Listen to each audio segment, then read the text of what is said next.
tapos siya yung pang-5 tunnel. Kapag ay nagkaroon ng karagdagang 1.6 billion liters of water per day sa buong sistema ng Umiray Angat Ipolamesa system. So mula number 5 ay nag-umpisahan gawin noong 2023 at natapos po yan naging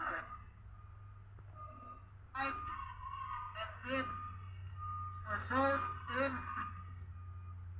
Kasanggang maaasahan. perfect partners talaga tayo. Kaming bahala naman sa inyo. Ngayon ba hindi pa yan magawa-gawa? Hindi naman ito yung dahilan mo, no? At showdown ako sa dance floor. Well, Papa po. Bilisan niyo. Bilisan. Hindi na masama. Salamat. We're always here for each other. For real? I was number 1041. Now you know my passwords. So 1041, i-change mo na password mo, Sir Martin. Pero ito naman, Mindanao Development Authority recognizing the need of development here in Mindanao signed.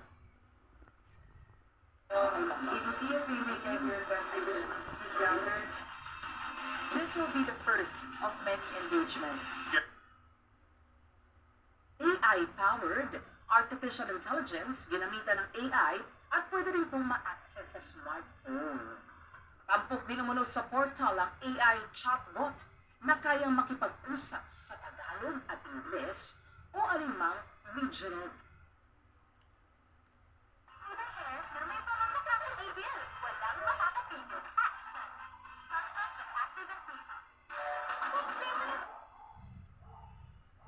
Namin sila para umalis po sa national road. Pero hindi pa namin sila uuwihin, hindi pa namin sila i-impound. Yeah, especially with two of the most physical teams in the league. Sarap nito. Pagdating po ng January 2, strict implementation na po yan. Hulihan na po yan. Para lang po malinaw dito sa mga nagmamayari ng e-bike at e-trike kasi hindi pa ginamit na po ito. Gamit nila maging sa ilang mga lugar. Ito po ba ay patutupad sa Metro Manila lamang o sa buong bansa? At saan po? Now that they're doing so well, Filipino artists doing so well because of the social media and all of these things we didn't have back. Dati na nag-aabot, kaliwaan po ang bayan, mas nakakasiguro.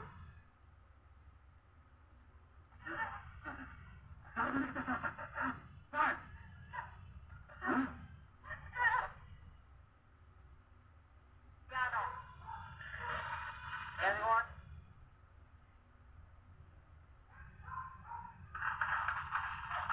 Go beyond the hour code.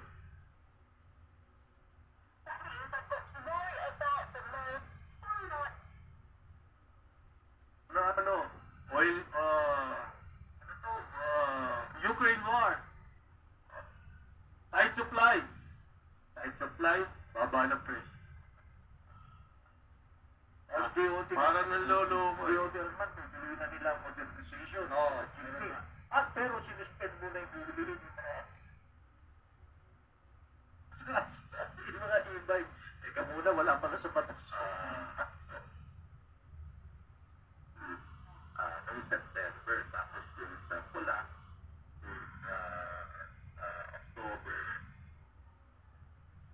sila naman deportation. So, dapat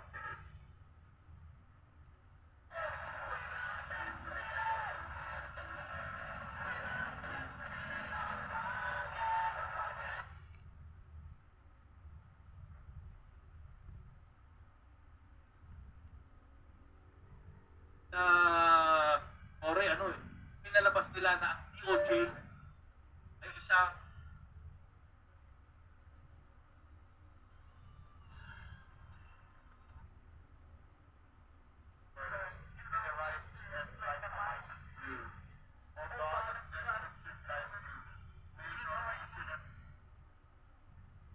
Christian. At yan ang pitang kumpirmado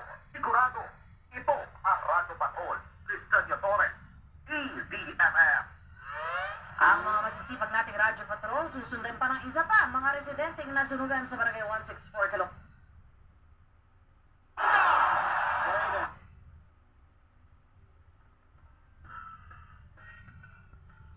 Dahil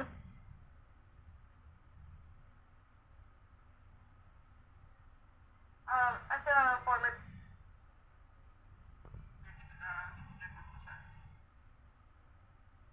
Oo, pero okay yun. For me, it's okay.